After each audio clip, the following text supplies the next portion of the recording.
Okay, so just like what we did when we had confidence intervals, when we had the population standard deviation, we could calculate a sample size. We can still do that with proportions.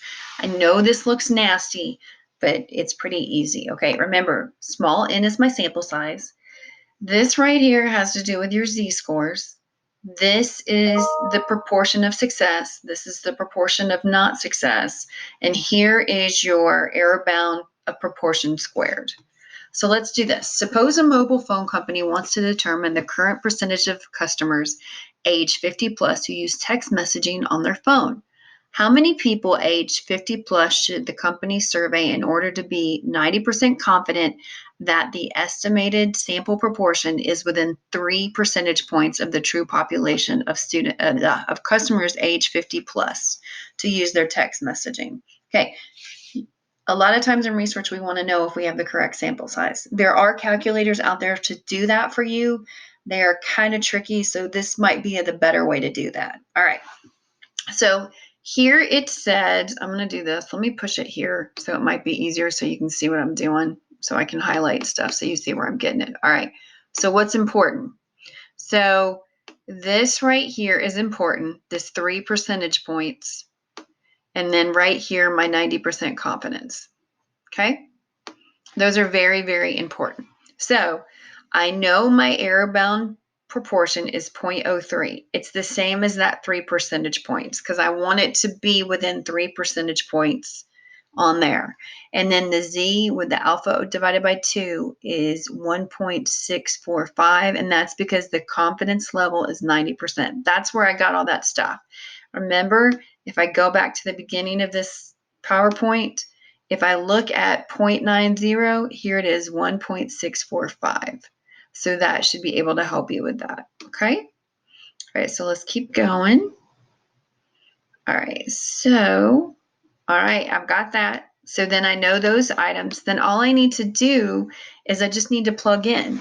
All right. Since it didn't give us how many so it didn't give us our trials or our numbers. It didn't say, oh, I know 500 seniors out of 700 text message. It didn't give me that. It didn't give me it at all. So because of that, I'm going to use the default, which is 50%. So it's kind of like chance. It's like tossing a coin. You got a 50% chance to get heads, 50% to get tails. So the same thing with this.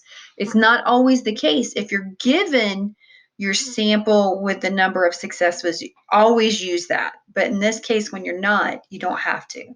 So 1.645 squared and a 0.50 times 0.50 and then divided by 0.3 squared gives me 751.7.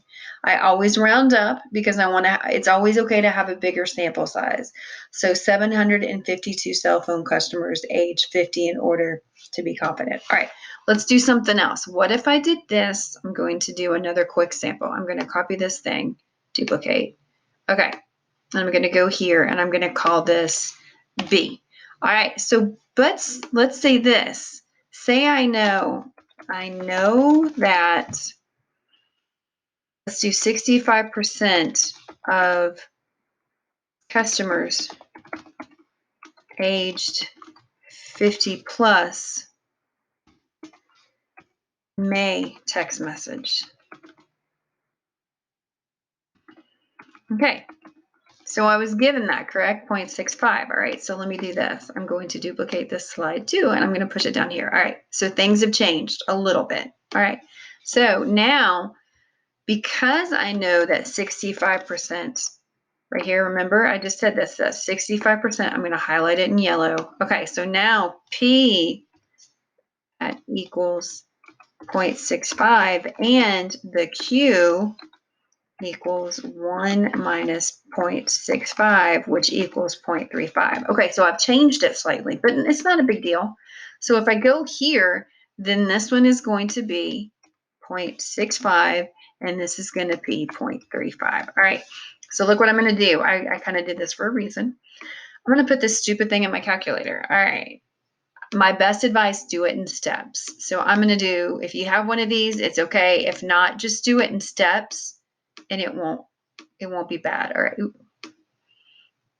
Okay, so if you can see, I'm doing this top row first. Oops, not good. Okay, times. And you're like, why are you using all these parentheses? Remember order of operations? It does matter. Okay, so I'm going to do the top first. Okay, and then I'm going to divide it by my bottom. 0.03 squared. Okay, enter. Okay, so now it changed. It says I've got 684.02. All right, so let me put this here. 684.02. Okay, I know you're like, okay, 684. Don't do that. Go ahead and round. Oops. Go ahead and round up to 685. We always want to have more of a sample than we need to. So for this, we need 685 to do that.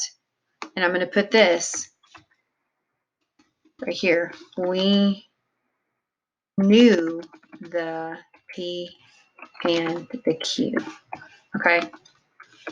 That's how we knew that difference. So again, so for the first part of the sample, I didn't know it, so I had to use 0.5 and 0.5. But for this one, I did, so I used 0.65 and 0.35. Those are the two differences in those.